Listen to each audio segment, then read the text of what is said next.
Hello my dear friends, you're in the Military with Summary channel. In this video we're going to discuss the most important events that took place during the previous 12 hours. We have a lot of very interesting updates, so let's start. And first we're going to talk about Germany, because this morning the most important updates are coming exactly from this area. I would like to remind you that yesterday there were talks between Ukraine, Europe and the United States of America, where the parties were discussing the peaceful settlement of the conflict in Ukraine. So for example, this is the moment when Zelensky talks with US representatives have begun in the German capital, and during the next several hours we were receiving lots of updates and details about the process.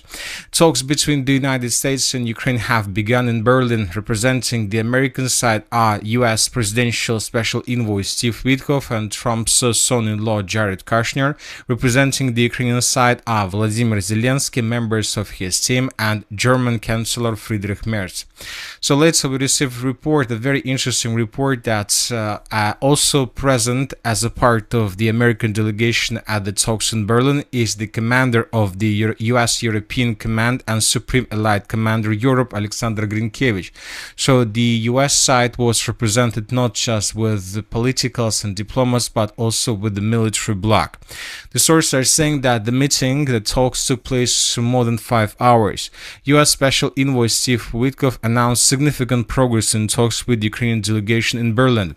The meeting in Berlin between President Zelensky, Special Envoy Witkoff, Jared Kushner, and the US and the Ukrainian delegation lasted over 5 hours. Representatives held in-depth discussions on the peace plan, economic programs, and other issues. Significant progress was made, and a follow-up meeting will take place tomorrow morning. So the sources are saying that today, on the 15th of December of 2025, the parties will continue.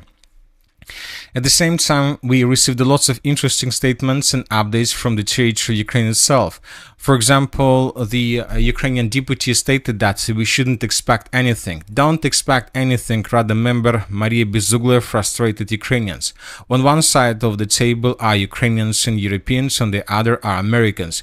We wouldn't be surprised if Russians are sitting with the Americans at the next meeting. After a brief greeting, Merz left talks between Witkoff and Kushner and Zelensky. Chancellor aide Günther Sauter will remain as moderator, the Welt reports. Another important thing is that during this meeting, after the meeting, and before that meeting, the President of Ukraine, Zelensky, discussed the possibility of holding elections during martial law. Last week, a meeting was held at Bankova Street on the possibility of holding elections under martial law. Following the meeting, instructions were given to draft the bill. However, local journalists emphasized that there are no real plans to hold elections. The initiative is purely political in nature. According to sources, the idea is an attempt to respond to Donald Trump's claims that there hasn't been a vote in Ukraine for a long time. Among the innovations being discussed, multi-day voting and holding elections within a compressed time frame, up to 60 days, similar to early presidential elections. So once again, however, the initiative does not signify real preparation for the elections, but merely demonstrates preparedness for a scenario to counter Western talks and Western statements from the President of the United States of America. So the talks are very interesting. We are waiting for more details. We are waiting for the reaction from the Russian side, and we are waiting for the next step, because obviously after talks in Berlin finish, the US delegation most likely will travel to the Russian Federation once again to provide the Russians additional details and additional updates to the peace plan and the peace proposal. Now let's return back to Ukraine and let's discuss the situation on the ground. During the previous 12 hours, we received lots of very interesting updates. The most important is that Ukraine continued attacking the territory of the Russian Federation with drones. During the previous night, we received lots of important updates. For example, just during the evening between the 8th and 11th p.m. of Moscow time, Russians brought down up to 71 drones of the armed forces of Ukraine. Furthermore, the sources reported that Ukraine attacked the city of Belgorod. The Ukraine armed forces launched a missile strike on Belgorod. The sources are saying that Ukrainians most likely used HIMARS multiple launch rocket system. This is a very important piece of news. The sources are saying that Ukraine attacked the Belgorod power plant, and after this attack there was a blackout through the territory of the city. Let's discuss now the situation in the Zaporozhye direction. During the previous 12 hours, the most important updates came to us from the western Zaporozhye direction, where the Russians continued their offensive operation. Several mappers stated that Russians improved their position significantly, that the Russians are about to finish the battle for the settlement by the name of Primorska. The Russians entered its northern part. Furthermore, the Russians improved their positions in the area of the settlement of Stepnogorsk. A few more trenches and dens and networks of fortifications were captured by Russians, and another source confirmed Russian control over this dense network of the fortifications between the settlements of Volkanovsk and Stepnogorsk. So, but as you can see, we haven't added anything, we haven't added any change to map. We are waiting for additional proofs. As for the eastern Zaporozhye direction, during the previous 12 hours, we haven't received anything special. But I would like to remind you that according to yesterday's updates, the Russians managed to cross the river of Gaichul and to establish a foothold on the Ukrainian side of the river. By the way, today several pro-Russian sources, very reliable sources, confirmed this information. So we're waiting for additional details about the situation in this area, because once again, if Russians are able to dig in deeper on this side of the river and to take on the complete control, let's say, this part of the territory on the Ukrainian side of the river of Gaichul, this might lead to a complete collapse of the entire Zaporozhye wall defense, and this can lead to unpredictable consequences to the city of Zaporozhye itself. Now let's move further and let's discuss the situation in the Konstantinovka direction. During the previous 12 hours, so the Russians improved their positions to the south of the settlement. So the Russians managed to take under complete control several trenches and strongholds to the south of the settlement of Stepanovka. The same thing took place to the south of the settlement of Berestok. So this is something new. The Russians launched a new offensive operation in this area, and the Russians are tasked to capture as many as possible settlements to the southwest and to the south of the city of Konstantinovka, and of course to maintain the line along this red line between the villages of Rusin Yar, Stepanovka, Berestok, and the southeast and the southern part of the city of Konstantinovka itself. The Siversk, or it's better to say the Slaviansk direction. During the previous 12 hours, small changes on the ground were recorded.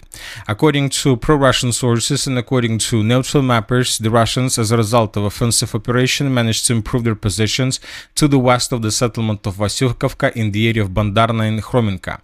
So now the Russians are doing the same as they do in the Konstantinovka direction. They're basically trying to maintain the line and to shorten the distances. They're trying to get as close as possible to the city of Slaviansk and to shorten the line between Liman and the city of Bakhmut. So all this entire pocket is something that the Russians are tasked to cut. Furthermore, we got report that Russians improved their positions furthermore to the west of the settlement of Siversk. This morning, this information was confirmed by neutral mappers. According to neutral mappers, the Ukrainians withdraw their positions further in the western direction towards more reliable line with the purpose to slow down the Russians in the area of Riznikovka, Kalenki, and Krivoluka. Another important update, another important area currently is the area in the direction of the city of Barova. So during the previous 12 hours, the most important updates came from this area. According to this number of icons, we see that the Russians force are moving towards the settlement of Karovy Yar. During the previous 24 hours, the Russians improved their positions in this area. So this is the situation by the end of the 14th. This is the 15th of December. We see that the Russians are trying to take the village of Karovy Yar in pincers to outflank the settlements and to force the Ukrainians to fall back. Furthermore, we can see lots of icons in the direction of the settlement of Alexandriivka. We have FPV drone attack through the settlements in this area. So the Russians are very active in this direction, and the Russians are tasked to get the river of Oskol and to cut the Barova, the entire Barova direction from supply and support. We're talking about this settlement. So as for this settlement itself, we received lots of updates from the territory to the north. We have huge changes. This is the situation by the end of the 14th. This is the 15th of December. According to neutral mappers, according to pro-Russian sources, the Russians managed to cut R87 road, this one physically, and basically to encircle the contingent of the armored forces of Ukraine in the area of the village by the name of Boguslavka. So now Ukrainians there were caught in cauldron, or maybe were just operationally encircled. Anyway, the Russians managed to cut supply and support, physical supply and support of this area, area, and we believe that in coming days, in coming hours, the Russians will try to finish the battle for this territory, and this will allow the Russians to begin offensive operation along R87 road in the direction of the city of Barov itself. So before the end of the talks process, before the end of the peaceful negotiation process, the Russians will try to cut the positions of the armored forces of Ukraine on the Russian side of the river Oskol. We're talking about this huge pocket.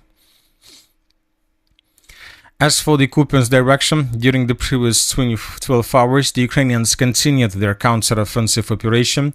As we discussed in the previous video, the Ukrainians launched this counter-offensive operation with the purpose to have better positions, negotiation positions in Berlin. Today, Ukrainians published this video. Here we can see how a Ukrainian drone was flying above the western part of the city of Kupyansk, trying to find positions of the armored forces of the Russian Federation. The Ukrainians are saying that these are just several micro districts where the Russians positions left. At the same time, we had reports from pro-Russian sources. According to them, indeed, the armored forces of Ukraine during the previous days managed to improve their positions significantly. And telling the truth, from this configuration of the line of combat contact, it seems that the Russians would be forced to fall back from this area very, very soon.